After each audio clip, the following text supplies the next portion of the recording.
नमस्कार।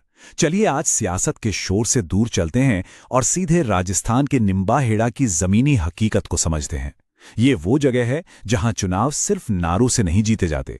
यहां चुनाव खेत की मिट्टी, पानी की किल्लत और लोगों की रोजमर्रा की जिंदगी से जुड़े असल मुद्दों पर लड़े जाते हैं। आइए इस पूरी तस्वीर को परत दर परत समझते हैं। तो हम इसे कैसे समझेंगे? देखिए, हमारा सफर इन 6 पड़ावों से होकर गुजरेगा। हम जमीन से शुरू करेंगे, फिर आंकड़ों के संदेश को पढ़ेंगे, नतीजों के पीछे की असली वजह जानेंगे, इतिहास के पैटर्न देखेंगे और फिर भविष्य के लिए एक ठोस रास्ते की बात करेंगे। किसी भी जगह की राजनीति को समझने के लिए सबसे पहले वहां की मिट्टी और लोगों के पसीने की कहानी को समझना होता है। और निम्बाहेड़ा की सियासत की असली चाबी वहीं के लोगों की आजीविका और उनकी अनसुनी समस्याओं में छिपी हुई है। यहाँ की अर्थव्यवस्था की आप समझिए 2 कहानियां हैं जो एक साथ चलती हैं। एक तरफ सीमेंट की ऊंची ऊंची चिमनियां हैं जो विकास का वादा करती हैं, और दूसरी तरफ मॉनसून का इंतजार करते खेत हैं जहां किसान की पूरी जिंदगी एक अच्छी फसल पर टिकी होती है। तरक्की और परंपरा के बीच का यही तनाव यहाँ की राजनीति को हर पल एक नया मोड़ देता है। और ये जो तनाव है ना, ये लोगों की रोजमर्रा की शिकायतों में बिल्कुल साफ दिखता है। शहर में लोग पीने के पानी के लिए परेशान हैं, तो गांव में किसान अपनी फसल की सही कीमत न मिलने से हताश हैं। खदानों के पास रहने वालों की जिंदगी धूल और प्रदूषण में घिरी है, और इन सब से ऊपर नौजवानों के लिए बेरोजगारी एक साझा दर्द है। ये मुद्दे अलग अलग हैं, लेकिन गहरे हैं।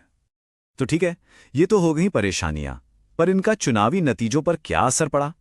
चलिए अब सीधे आंकड़ों की दुनिया में चलते हैं और 2023 के जनादेश को डीकोड करने की कोशिश करते हैं।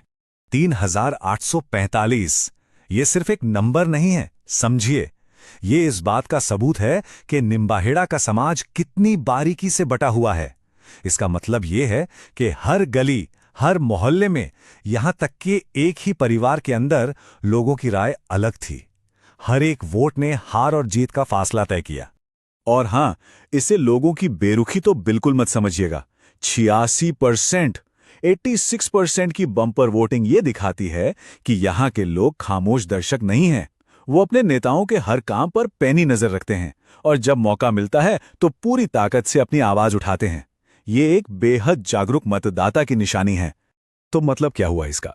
मतलब सीधा है, यहां की सियासत एक बहुत ही पतली सी धार पर चलती है। महज 2% वोट भी अगर इधर से उधर हो जाएं तो पूरी बाजी ही पलट सकती है। ऐसे में कोई भी पार्टी किसी भी वर्ग को नजरअंदाज करने का जोखिम नहीं उठा सकती। तो सवाल ये है कि आखिर मुकाबला इतना कांटे का हुआ क्यों? देखिए, इसका जवाब किसी एक उम्मीदवार के चेहरे में नहीं है। ये छिपा है पर्दे के पीछे चल रही चुनावी मशीनरी में, यानी पूरे सिस्टम में। यहां पर ना 2 बिल्कुल अलग अलग कहानियां थीं जो लोगों को सुनाई जा रही थीं। एक तरफ एक बड़ी विचारधारा को केंद्र सरकार की योजनाओं के ठोस फायदों से जोड़ा गया, दूसरी तरफ विकास और शांति की एक अच्छी लेकिन थोड़ी आम बात की गई जो शायद लोगों की रोजमर्रा की परेशानियों से सीधे तौर पर नहीं जुड़ पाई।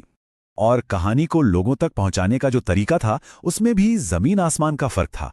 बूथ पर कौन ज्यादा मजबूत था, किसके पास संसाधन बेहतर थे, और सबसे बढ़कर व्हाट्सएप और इंस्टाग्राम जैसे डिजिटल मैदान पर कौन अपनी बात ज्यादा असरदार तरीके से रख पाया। यहीं पर यह याद रखना भी जरूरी है कि किसी भी संवाद की एक जिम्मेदारी होती है।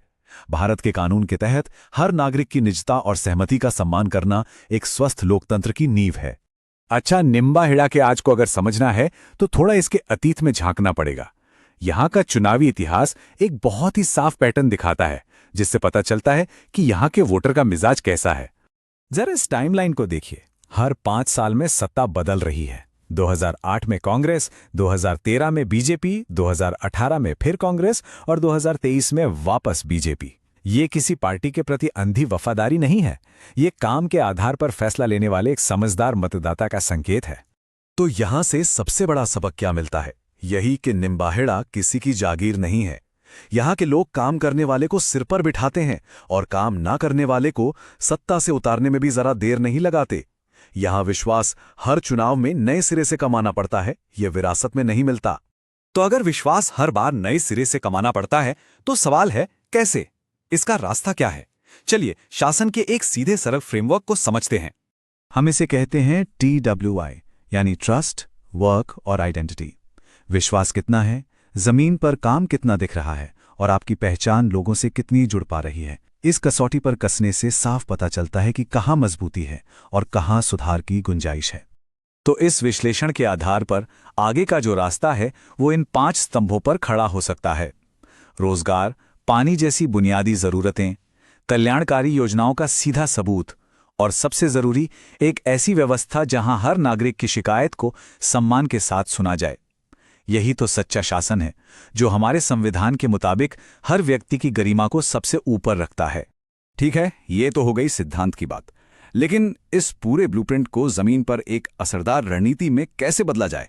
देखिए, एक कामयाब रणनीति चुनाव से 90 दिन पहले शुरू होती है। D90 मतलब पहले आप लोगों के बीच जाकर उन्हें सुनते हैं। फिर D60 मतलब 60 दिन पहले आप पानी के टैंकर या हेल्थ कैंप जैसे छोटे छोटे मगर जरूरी कामों से उनकी मदद करते हैं। और फिर आखिरी 30 दिनों में अपनी पूरी ताकत झोंक देते हैं। ये चुनाव लड़ना नहीं, बल्कि लगातार विश्वास बनाने की एक प्रक्रिया है।